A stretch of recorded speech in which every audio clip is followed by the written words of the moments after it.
మనము దేవుడికి ఇష్టమైన జీవితం జీవించాలి అనుకున్నప్పుడు తప్పకుండా ఆయనకి ఇష్టమైన కార్యాలని మాత్రమే చేస్తాం.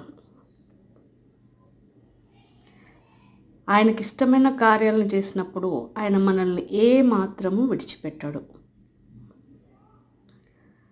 ఆయన మనకు తోడుగా ఉంటాడు, మనల్ని నడిపిస్తాడు, ఆదరిస్తాడు, మనతో పాటు ఆయన నడుస్తాడు. కాబట్టి మనల్ని పిలిచిన దేవుడు నమ్మకమైన దేవుడు. ఆయన యందే విశ్వాసం ఉంచి ఆయన వైపే మన కన్నులెత్తి చూచుచు విశ్వాసంతో ముందుకు కొనసాగుదాము. Thank you. God bless you all.